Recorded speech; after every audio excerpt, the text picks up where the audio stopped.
कालच्या क्लासमध्ये आपण व्यवस्थापन आणि प्रशासन यामधील फरक किंवा यामध्ये असणारं अंतर पाहिलं. त्यानंतर आहे व्यवस्थापन शास्त्र आहे की कला आहे. या ठिकाणी व्यवस्थापन शास्त्र आणि कार्य असं झालं आहे, परंतु ते आहे कला. व्यवस्थापन शास्त्र आणि कला म्हणजे व्यवस्थापन हे शास्त्र आहे की कला आहे, हा एक प्रश्न आहे. या प्रश्नाचा विचार करताना शास्त्र म्हणजे काय आणि कला म्हणजे काय हे व्यवस्थितरित्या समजून घेणे आवश्यक आहे. व्यवस्थापन हे एक शास्त्र आहे. तर व्यवस्थापन हे एक शास्त्र आहे असं म्हणण्यापूर्वी शास्त्र म्हणजे काय ते समजून घेणे अतिशय आवश्यक आहे. शास्त्र म्हणजे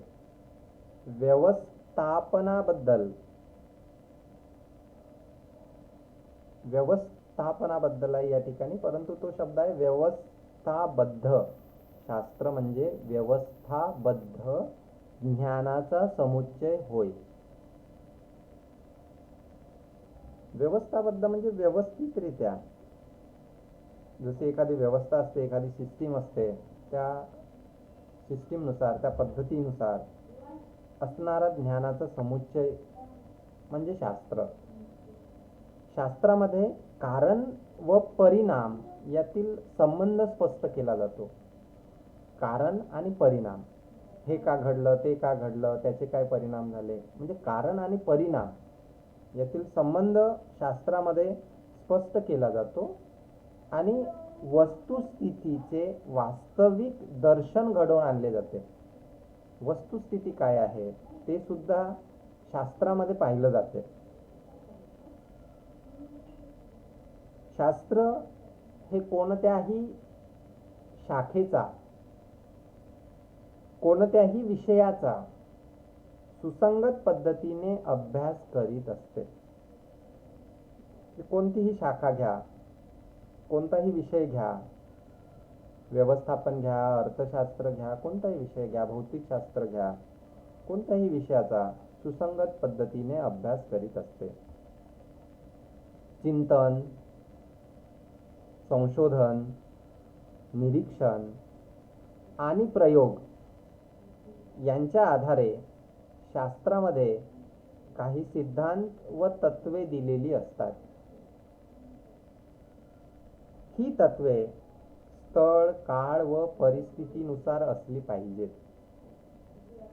या शास्त्राने मांडलेल्या सिद्धांतांना मान्यता असली पाहिजे. म्हणजे जे भौतिक शास्त्र आहे, गणित आहे, रसायनशास्त्र आहे, किंवा जे सायन्सचे जे काही शास्त्र आहेत, त्या शास्त्रांना स्थळ, काळ व परिस्थितीनुसार असली पाहिजे. म्हणजेच काय की ते त्यांना स्थळ, काळ आणि परिस्थितीचं बंधन नसावं. म्हणजे जसं वर फेकलेली वस्तू खाली येते, हे कुठेही आपण केलं तरी ती खालीच येईल. आपण उमरेडला एखादी वस्तू वर फेकली तरी ती खालीच येईल. नागपूरमध्ये आलो तिथेही तसंच केलं तरी ती वस्तू खालीच येईल. मुंबईला गेलो, कुठेही गेलो, आपण जगामध्ये कुठेही गेलो आणि एखादी वस्तू वर फेकली तर ती काय होईल, खालीच येईल. म्हणजे हा जो सिद्धांत आहे याला स्थळ, काळ आणि परिस्थितीचं बंधन नाही आहे. काळ म्हणजे आपण सकाळी फेकली तरी खालीच येईल, दुपारी फेकली तरी खालीच येईल, संध्याकाळी फेकली तरी ती वस्तू खालीच येईल. किंवा कोणत्याही परिस्थितीनुसार, ऊन असला तरी खालीच येईल, पाऊस असला तरी खालीच येईल, वादळ वारा असला तरी एखादी वस्तू, वर फेकलेली वस्तू खालीच येईल. म्हणजे स्थळ, काळ आणि परिस्थितीचं बंधन शास्त्रामध्ये नसते आणि मांडलेल्या सिद्धांतांना विशिष्ट मान्यता असते. व्यवस्थापन वरील सर्व परिस्थितीत खरे ठरत असते. म्हणजे व्यवस्थापन हे काही भौतिकशास्त्र नाही आहे, ते एक सामाजिक शास्त्र आहे. परंतु वर जे सांगितलेली परिस्थिती आहे त्या परिस्थितीमध्ये खरे ठरते, म्हणून व्यवस्थापनाला शास्त्र म्हणून मान्यता मिळाली आहे. व्यवस्थापनाचा अभ्यास करण्याचा जो विषय आहे हा मानवी वर्तणूक आहे.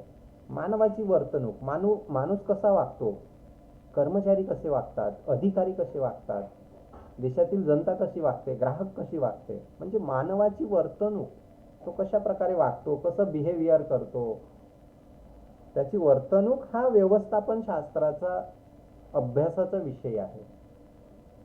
म्हणजे जे व्यवस्थापक आहेत ते कर्मचाऱ्यांचा, कामगारांचा ते कशा प्रकारे वर्तणूक करतात, कशा प्रकारे वागतात. समजा कर्मचाऱ्यांचा पगार वाढवला तर काय होईल, कर्मचाऱ्यांना बोनस दिला तर काय होईल, म्हणजे त्यांची जी वर्तणूक आहे त्या वर्तणुकीचा अभ्यास हा व्यवस्थापन शास्त्रामध्ये केला जातो. आणि म्हणून मानवाच्या वर्तणुकीचा अभ्यास व्यवस्थापन शास्त्रामध्ये केला जात असल्यामुळे व्यवस्थापन शास्त्राचे सिद्धांत सर्व ठिकाणी सारख्याच स्वरूपात लागू होत नाही. म्हणजे स्थळ, काळ आणि परिस्थितीचे बंधन मात्र व्यवस्थापन शास्त्रामध्ये असते. म्हणजे कोणता व्यक्ती कोणत्या परिस्थितीमध्ये कसा वागेल हे सांगता येत नाही. एखाद्या व्यक्तीचा सकाळी चांगला मूड असू शकतो, दुपारी त्याचा मूड बिघडू शकतो,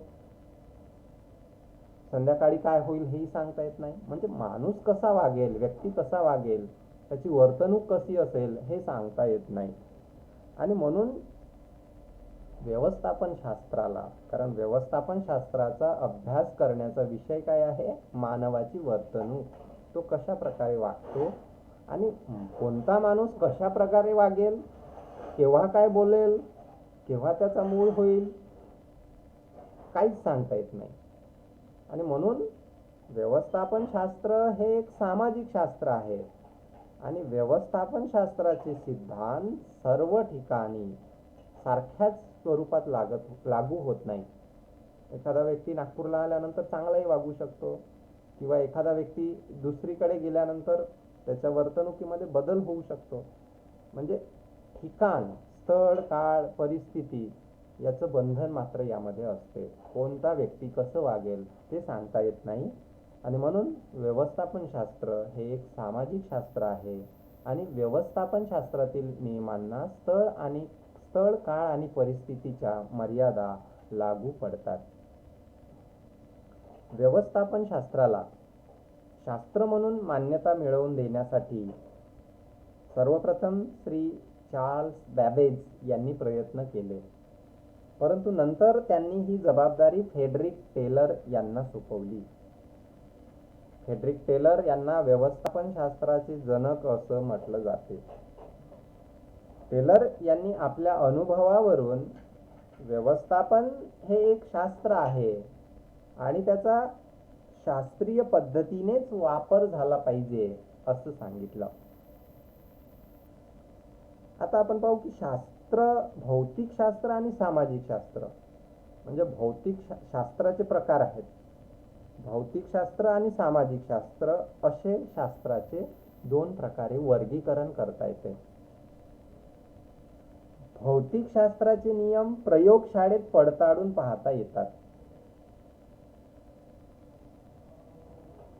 आणि त्याची सत्यता, म्हणजे ते खरंच सत्य आहेत की खरं आहे की खोटं आहे, हे विशिष्ट यंत्राच्या साहाय्याने समजून घेता येते. जसं एखाद्याला ताप आला असेल तर त्याचं टेम्परेचर किती आहे ते थर्मामीटरच्या साहाय्याने मोजता येते.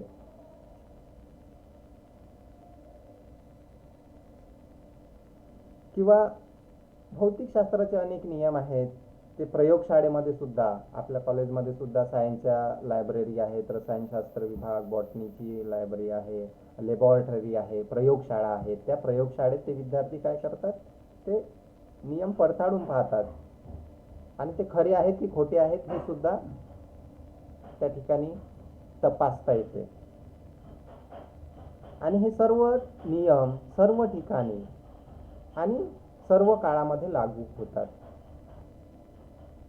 म्हणजे एक साधं उदाहरण दिलं तुम्हाला की वस्तू वर फेकलेली वस्तू ही खालीच येते. आपण कुठेही गेलो, कुठेही फेकलो, कोणत्याही परिस्थितीमध्ये फेकलो, त्याला स्थळ, काळ आणि परिस्थितीचं काहीही बंधन नसते. आणि हा भौतिक शास्त्राचा एक नियम आहे, गुरुत्वाकर्षणाचा नियम आहे की वर फेकलेली वस्तू ती खाली पडते. परंतु सामाजिक शास्त्राच्या बाबतीमध्ये असं होत नाही. आणि व्यवस्थापन हे एक सामाजिक शास्त्र आहे आणि सामाजिक शास्त्राला स्थळ, काळ आणि परिस्थितीचे नियम लागू पडतात. म्हणजे कोणत्या परिस्थितीत कोणता व्यक्ती कसा वागेल हे सांगता येत नाही. व्यवस्थापन शास्त्रामध्ये मानवाच्या वागणुकीचा अभ्यास केला जातो, वर्तणुकीचा अभ्यास केला जातो आणि त्यामुळे व्यवस्थापन शास्त्राला एक सामाजिक शास्त्र असं म्हटलं जाते. आणि त्यामुळे व्यवस्थापन शास्त्राच्या नियमांना, व्यवस्थापन शास्त्राचे जे नियम आहेत, जे तत्व आहेत, जे सिद्धांत आहेत, त्या सिद्धांतांना स्थळ, काळ व परिस्थितीच्या मर्यादा पडतात. तर या सर्व आपण आतापर्यंत जे समजून घेतलं किंवा पाहिलं, या विवेचनावरून व्यवस्थापन हे एक शास्त्र आहे असं म्हणता येईल. व्यवस्थापन हे एक शास्त्र आहे, परंतु ते सामाजिक शास्त्र आहे, ते भौतिक शास्त्र नाही. त्यानंतर व्यवस्थापन ही एक कला आहे. व्यवस्थापन हे शास्त्र आहे, ते आपण वर पाहिलं आहे. त्यानंतर व्यवस्थापन ही एक कला आहे. तर कला म्हणजे एखादे कार्य करण्यासाठी कौशल्याचा वापर करणे होय. कलेचा संबंध हा प्रत्यक्ष कृतीशी आहे. कृती म्हणजे कार्य करण्याशी आहे. कर्मचारी जे काम करतात त्या कार्याशी व्यवस्थापनाचा संबंध आहे. तर शास्त्राचा संबंध हा ज्ञानाशी असतो. शास्त्राचा संबंध हा ज्ञानाशी असतो. व्यवस्थापनामध्ये इतरांकडून कार्य करून घेतले जाते, म्हणून व्यवस्थापन ही एक कला आहे. आणि या कलेद्वारे व्यवस्थापक मनुष्याचे योग्य व्यवस्थापन करू शकतो. म्हणजे व्यवस्थापकाला त्याच्या हाताखाली असणाऱ्या कर्मचाऱ्यांकडून काम करवून घ्यावं लागते. कामगारांना म्हटलं, कर्मचाऱ्यांना म्हटलं की तुम्ही काम करून टाका, म्हणजे काम होतं का? म्हणजे काम होत नाही. आपल्याकडे शेती असेल आणि शेतीवर काही मजूर आपण कामावर नेले आणि त्यांना म्हटलं की तुम्ही हे काम करून टाका, सोयाबीन कापून टाका किंवा जे काही काम असेल ते करून टाका म्हटलं, तर काम होत नाही. त्यांच्या मागं आपले जे आई वडील आहेत, ते आई वडील त्यांच्या मागं असतात, तेव्हाच ते काम होतं. म्हणजे करून टाका म्हटल्यानं होत नाही, तर त्यांचं व्यवस्थापन करावं लागतं. तसंच व्यवसायामध्ये विशिष्ट काम कर्मचाऱ्यांकडून करवून घ्यावं लागते. त्यांना सांगितलं की करून टाका तुम्ही, असं म्हटल्याने काही काम होत नाही. तर यासाठी व्यवस्थापकाला त्यांच्या अंगी जे गुण असतात, व्यवस्थापकाच्या अंगी ज्ञान असलं पाहिजे, अनुभव असलं पाहिजे, त्यांचं व्यक्तिमत्व प्रभावी असलं पाहिजे, जेणेकरून कर्मचाऱ्यांवर, त्याच्या हाताखाली कामगारांवर त्याचा प्रभाव पडला पाहिजे. त्याच्यामध्ये दूरदृष्टी असली पाहिजे, दूरवर पाहण्याचा, भविष्यात काय घडणार आहे याची जाणीव त्याला असली पाहिजे. त्याचप्रमाणे त्याच्यामध्ये जे काही अंतर्गत गुण आहेत, त्या गुणांचा त्याला योग्यपणे वापर करता आला पाहिजे. तरच तो व्यवस्थापक किंवा त्या व्यवस्थापकामध्ये इतरांकडून काम करून घेण्याची कला आहे असं म्हटलं जाते. कला म्हणजे विशिष्ट कौशल्य. कला म्हणजे काय की एखादं कार्य कौशल्याने करणे. जसं एखादा व्यक्ती चांगल्या प्रकारे गाऊ शकतो, म्हणजे गातात तर प्रत्येकच व्यक्ती, आपणही गाऊ शकतो, पण तेच गाणं ताला सुरात गाणं म्हणणं आवश्यक असते. जसं गायक आहेत, लता मंगेशकर असेल किंवा जे कोणी गायक असतील, त्यांनी त्या कौशल्याचा वापर केलेला असतो. म्हणजे कौशल्य आत्मसात केलेलं असतं ते गाणं म्हणण्यासाठी. किंवा जसं विराट कोहली असेल किंवा एखादा क्रिकेटपटू असेल, क्रिकेट तर आपणही खेळू शकतो, परंतु तो ज्या प्रकारे खेळतो, ज्या कौशल्याने खेळतो, त्या कौशल्याने आपण खेळू शकत नाही. म्हणून तो विराट कोहली असतो आणि आपण असतो. म्हणजे एखादं कार्य कौशल्याने करणं म्हणजे कला. त्याने ती कला आत्मसात केली आहे, म्हणून तो त्या प्रकारे खेळू शकतो.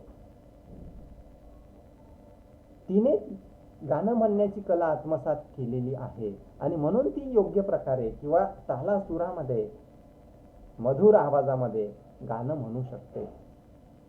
गाणं तर प्रत्येकच व्यक्ती म्हणू शकतात, परंतु त्या तालासुरामध्ये गाणं म्हणणं यासाठी कलेची आवश्यकता असते. त्यालाच कला असं म्हणतात. व्यवस्थापकाच्या अंगी कोणती कला असली पाहिजे, तर व्यवस्थापकाच्या अंगी इतरांकडून कार्य करून घेण्याचं कौशल्य असलं पाहिजे. ते कौशल्य त्यानं आत्मसात केलं पाहिजे. जसं शेतावर आपले आई बाबा जे कर्मचारी कामगार लावतात, मजूर लावतात, त्यांच्याकडून काम करून घेता आलं पाहिजे. यासाठी ते स्वतः त्या ठिकाणी हजर असतात, स्वतः शेतावर जातात आणि एखाद्या दिवशी त्यांनी तशा प्रकारचं कौशल्य प्राप्त केलेलं आहे. एखाद्या दिवशी त्यांनी म्हटलं की आपल्याला जर पाठवलं त्या कामगारांच्या मागे, तर आपल्याला आपल्या आईवडिलासारखं काम करून त्यांच्यापासून घेता येणार नाही, कारण ते कौशल्य त्यांनीच प्राप्त केलेलं आहे. तशाच प्रकारे व्यवसायामध्ये जे अनुभवी ज्ञानी व्यवस्थापक आहेत, त्यांनीच इतरांकडून कार्य करून घेण्याचं जे कौशल्य आहे ते प्राप्त केलेलं आहे आणि म्हणून तेच व्यक्ती आपल्या हाताखालील कर्मचाऱ्यांकडून योग्य प्रकारे कार्य करून घेऊ शकतात. आणि म्हणूनच व्यवस्थापनामध्ये सुद्धा इतरांकडून कार्य करून घेतलं जाते आणि म्हणून व्यवस्थापन ही एक कला आहे असं म्हटलं जाते. कारण व्यवस्थापन करण्याचं कार्य पेशेवार व्यवस्थापकाकडून करून घेतलं जाते. असं कुणाकडूनही व्यवस्थापन करून घेण्याचं कार्य केलं जात नाही. तर ज्या व्यक्तीने ज्ञान मिळवलेलं आहे, अनुभव मिळवलेला आहे, अशा व्यक्तीकडूनच आणि व्यवस्थापनाचा एक पेशा म्हणून स्वीकार केलेला आहे, अशा व्यक्तीकडूनच व्यवस्थापनाचं कार्य करून घेतलं जाते आणि म्हणूनच व्यवस्थापन ही कला आहे. कारण व्यवस्थापन हे कौशल्य मिळवलेल्या व्यक्तीकडून करून घेतलं जाते. तर अशा प्रकारे आपण शास्त्र म्हणजे काय आणि कला म्हणजे काय ते पाहिलं. त्याचप्रमाणे व्यवस्थापन हे शास्त्र सुद्धा आहे आणि व्यवस्थापन ही कला सुद्धा आहे. शास्त्र या शब्दाचा अर्थ वेगळा आहे आणि कला या शब्दाचा अर्थ वेगळा आहे. कला आणि शास्त्र हे परस्परांना पूरक आहेत, म्हणजे एकमेकांवर अवलंबून आहेत, परस्परांना पूरक आहेत. शास्त्राला कलेची जोड असली पाहिजे आणि कलेला शास्त्राची जोड हवी. म्हणजे दोन्ही व्यवस्थापन ही कला आणि शास्त्र दोन्ही आहे. कारण व्यवस्थापन ही जरी कला असली तरी ते एक शास्त्र सुद्धा आहे. कला व शास्त्र हे परस्परांना पूरक असले पाहिजे. शास्त्राला कलेची जोड असली पाहिजे आणि कलेला शास्त्राची जोड असली पाहिजे. काही कालावधीपर्यंत म्हणजे 19व्या शतकापर्यंत व्यवस्थापन ही एक कला आहे असंच म्हटलं जात होतं. परंतु आता व्यवस्थापनाला कलेबरोबरच शास्त्र सुद्धा आहे असंही म्हटलं जाते. कारण व्यवस्थापन हे भौतिक शास्त्र होऊ शकत नाही, ते भौतिक शास्त्र नाहीच, परंतु ते एक सामाजिक शास्त्र आहे. कारण व्यवस्थापनामध्ये मानवाच्या वर्तणुकीचा अभ्यास केला जातो, कर्मचाऱ्यांच्या वर्तणुकीचा अभ्यास केला जातो आणि म्हणून व्यवस्थापन हे कलेबरोबरच शास्त्र सुद्धा आहे. तर अशा प्रकारे व्यवस्थापन ही एक कला आणि शास्त्र दोन्ही आहे. त्यानंतरचा भाग आहे व्यवस्थापनाचे स्तर, लेवल्स ऑफ मॅनेजमेंट. व्यवस्थापन स्तर म्हणजे काय, तर व्यवस्थापन स्तर किंवा व्यवस्थापनाचे स्तर म्हणजे कोणत्याही व्यावसायिक संस्थेचा व्यवस्थापन वर्गातील अधिकारी आणि कर्मचारी यांच्यात असणारे विविध पद होत. सामान्यतः व्यवस्थापनाचे पुढील 3 स्तरामध्ये वर्गीकरण केले जाते. तर व्यवस्थापनाचे किती स्तर असावेत या बाबतीमध्ये सुद्धा व्यवस्थापन शास्त्रज्ञांमध्ये एकमत आढळून येत नाही. काही शास्त्रज्ञ असे म्हणतात की व्यवस्थापनाचे 2 स्तर आहेत, काही म्हणतात की त्यापेक्षा जास्त आहेत. परंतु सर्वसामान्य जर विचार केला तर व्यवस्थापनाचे 3 स्तरामध्ये वर्गीकरण केले जाते. पहिला स्तर म्हणजे उच्चस्तरीय व्यवस्थापन, दुसरा मध्यमस्तरीय व्यवस्थापन आणि तिसरा म्हणजे निम्नस्तरीय व्यवस्थापन. Top level management, middle level management and lower level management. निम्नस्तरीय म्हणजेच कनिष्ठ स्तरीय व्यवस्थापन. तर एक एक व्यवस्थापन आपण समजून घेऊ. यापैकी उच्चस्तरीय व्यवस्थापन आहे टॉप लेवल मॅनेजमेंट. पहिला व्यवस्थापनाचा स्तर आहे तो म्हणजे उच्चस्तरीय व्यवस्थापन. प्रत्येक औद्योगिक उपक्रमाच्या व्यवस्थापनात उच्चस्तरीय व्यवस्थापनाचे स्थान सर्वोच्च असते. जसं आपण पिरॅमिड पाहतो की सगळ्यात वरच्या लेवलला उच्चस्तरीय व्यवस्थापना असते. उच्चस्तरीय व्यवस्थापनामध्ये संचालक मंडळ, संचालक मंडळाचे अध्यक्ष, व्यवस्थापकीय संचालक, प्रमुख व्यवस्थापक आणि इतर प्रमुख अधिकारी यांचा समावेश होतो. उद्योग व्यवसाय सुयोग्य दिशेने संचालित करणे, उद्योगधंद्यांची तत्वप्रणाली निश्चित करणे, व्यवसायाची उद्दिष्टे ठरवणे, धोरणे निश्चित करणे इत्यादी कार्य वरिष्ठ व्यवस्थापनाला पार पाडावी लागतात. उद्योगधंद्याला रंग, रूप, आकार, धोरण देण्याचे कार्य म्हणजे उच्चस्तरीय व्यवस्थापनाचे कार्य होय. उद्योग व्यवसायातील यशापयशासाठी उच्चस्तरीय व्यवस्थापनच जबाबदार असते. उद्योगात मनुष्यबळ, यंत्र, साधनसामग्री, भांडवल, उद्योगधंदा चालू ठेवायचा की बंद करायचा, उद्योगाचा विकास कसा करायचा, उद्योगातील विविध समस्या सोडवण्यासाठी उच्चस्तरीय व्यवस्थापनच जबाबदार मानले जाते. म्हणजे उच्चस्तरीय व्यवस्थापन म्हणजे एक प्रकारे आपल्या शरीराचा जर विचार केला तर एक प्रकारे ब्रेनच असते, डोकं. जसं ब्रेन मार्फत निर्णय घेतले जातात, योजना तयार केल्या जातात, धोरण निश्चिती केल्या जातात.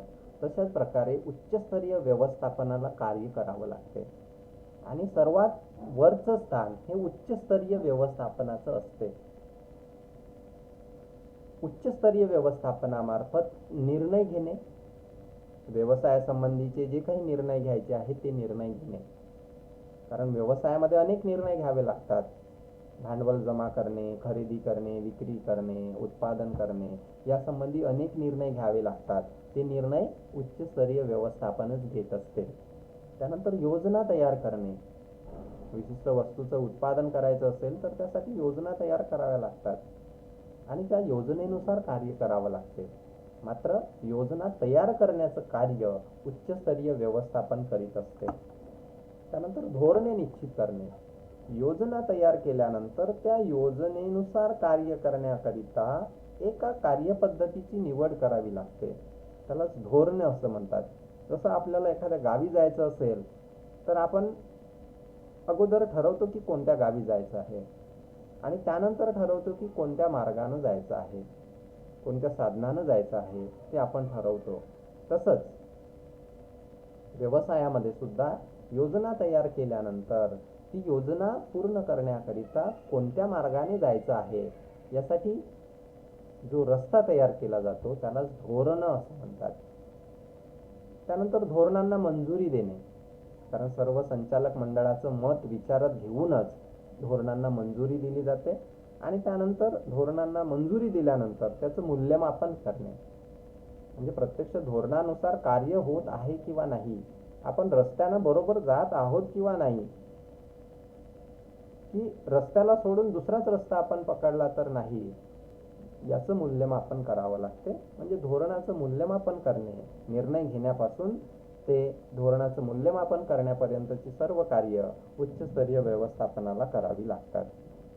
त्यानंतर दुसरा प्रकार आहे तो म्हणजे मध्यमस्तरीय व्यवस्थापन.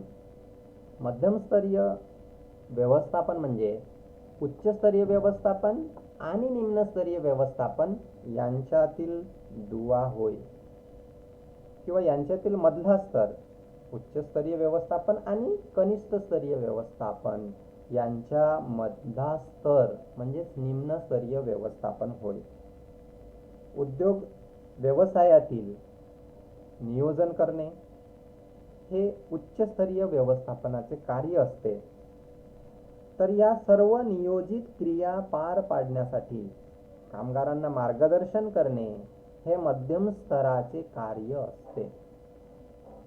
मध्यम स्तरावरील व्यवस्थापकाला उच्चस्तरीय व्यवस्थापकांनी दिलेले आदेश निम्न स्तरातील व्यक्तीपर्यंत पोहोचवण्याची व्यवस्था करावी लागते. आणि म्हणूनच मध्यमस्तरीय व्यवस्थापनाला उच्चस्तरीय व्यवस्थापन आणि कनिष्ठ स्तरीय व्यवस्थापन यांच्यातील दुवा मानलं जाते. मध्यमस्तरीय व्यवस्थापनाला उच्चस्तरीय व्यवस्थापन आणि निम्नस्तरीय व्यवस्थापन यांच्यामध्ये समतोल साधावा लागतो. म्हणजे उच्चस्तरीय व्यवस्थापकांनी दिलेले आदेश हे निम्नस्तरीय व्यवस्थापकापर्यंत किंवा निम्न स्तरावरील कर्मचाऱ्यांपर्यंत पोहोचवण्याची व्यवस्था करावी लागते. त्याचप्रमाणे आदेशानुसार वरिष्ठ अधिकाऱ्यांनी दिलेल्या आदेशानुसार कार्य करण्यात येत आहे किंवा नाही, त्या कार्यावर देखरेख ठेवण्याचं कार्य सुद्धा मध्यम स्तरावरील व्यवस्थापनाला करावं लागते. त्यानंतर मध्यमस्तरीय व्यवस्थापनाला काही कार्य पार पाडावी लागतात. त्यापैकी पहिलं कार्य आहे ते म्हणजे उच्चस्तरीय व्यवस्थापन आणि निम्नस्तरीय व्यवस्थापन यामध्ये प्रभावी संदेशवहन व्यवस्थेच्या स्वरूपात कार्य करणे. म्हणजेच उच्च स्तरावरील व्यवस्थापन जे काही निर्णय घेतील ते निर्णय मध्यमस्तरीय व्यवस्थापनाला कळवतील, म्हणजे मध्यमस्तरीय व्यवस्थापनाला आदेश देतील आणि मध्यमस्तरीय व्यवस्थापन ते आदेश प्राप्त करेल आणि ते निम्नस्तरीय व्यवस्थापनाला ते आदेश देईल.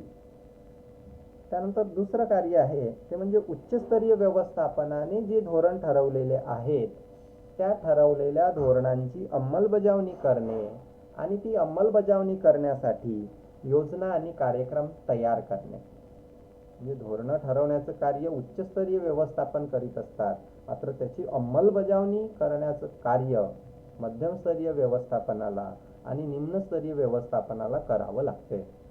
त्यानंतर तिसरं कार्य आहे ते म्हणजे निर्णय घेण्यासाठी उच्च व्यवस्थापनाला माहिती उपलब्ध करून देणे. जी काही प्राथमिक माहिती असेल ती माहिती उपलब्ध करून देण्याचं कार्य मध्यमस्तरीय व्यवस्थापनाला करावं लागते. कारण निर्णय हे उच्चस्तरीय व्यवस्थापन घेत असते, मात्र ते निर्णय घेत असताना ज्या माहितीची आवश्यकता त्यांना असेल ती माहिती पुरवण्याचं कार्य मध्यमस्तरीय व्यवस्थापनाला करावं लागते. त्यानंतर उच्च आणि निम्न स्तरातील व्यवस्थापकांमध्ये समन्वय साधणे. कारण मध्यमस्तरीय व्यवस्थापन म्हणजे उच्च आणि निम्न या दोन स्तरामधील दुवा असतो आणि म्हणून त्यांच्यामध्ये समन्वय साधण्याचे कार्य सुद्धा त्यांना करावं लागते. त्यानंतर आहे विविध विभागांमध्ये परस्पर सहकार्य निर्माण करणे. व्यवसाय म्हटला की त्यामध्ये अनेक विभाग असतात, त्या सर्व विभागांमध्ये सहकार्य निर्माण करण्याचं कार्य सुद्धा मध्यमस्तरीय व्यवस्थापनाला पार पाडावं लागते. कर्मचाऱ्यांच्या प्रशिक्षणाची व्यवस्था करणे. कर्मचाऱ्यांची नेमणूक झाल्यानंतर विशिष्ट कार्य करण्यापूर्वी किंवा विशिष्ट कार्य सोपवण्यापूर्वी त्यांना प्रशिक्षण देण्याची व्यवस्था सुद्धा मध्यमस्तरीय व्यवस्थापनाला करावं लागते. त्यानंतर हाताखालील कर्मचाऱ्यांना सूचना देणे. मध्यमस्तरीय व्यवस्थापनाच्या हाताखाली जे कर्मचारी आहेत किंवा जे निम्न स्तरावरील कर्मचारी असतील त्या सर्वांना सूचना देण्याचं कार्य मध्यमस्तरीय व्यवस्थापन करीत असते. त्यानंतर कर्मचारी समाधानी राहतील, संतुष्ट राहतील, आनंदी राहतील याबद्दल काळजी घेणे. कर्मचाऱ्यांना योग्य मोबदला देण्याची, वेतन असेल, पगार असेल, बोनस असेल, जे काही कर्मचाऱ्यांशी संबंधित, आर्थिक बाबी संबंधित, पैशाशी संबंधित बाबी असतील, त्याची व्यवस्था करण्याचं कार्य मध्यमस्तरीय व्यवस्थापनाला करावं लागते. आणि शेवटचं कार्य आहे मध्यमस्तरीय व्यवस्थापनाचं, ते म्हणजे कर्मचाऱ्यांच्या मनात उपक्रमाप्रती आपुलकीची भावना निर्माण करणे. कारण कर्मचारी जर आपुलकीच्या भावनेनं जर कार्य करतील किंवा वागतील तरच व्यवसायाचं काम व्यवस्थितरित्या होऊ शकेल. तर अशा प्रकारे मध्यमस्तरीय व्यवस्थापनाला उच्चस्तरीय व्यवस्थापन आणि कनिष्ठस्तरीय व्यवस्थापन यांच्यामध्ये समतोल साधण्याचं, यांच्यामध्ये दुवा म्हणून, मध्यस्थ म्हणून कार्य करण्याचं कार्य यांना करावं लागते. उद्याच्या क्लासमध्ये आपण निम्नस्तरीय व्यवस्थापन आणि त्याच्या पुढचा जो भाग आहे तो उद्याच्या क्लासमध्ये समजून घेऊ. हा शेवटचा भाग आहे निम्नस्तरीय व्यवस्थापन, तो आपण उद्याच्या क्लासमध्ये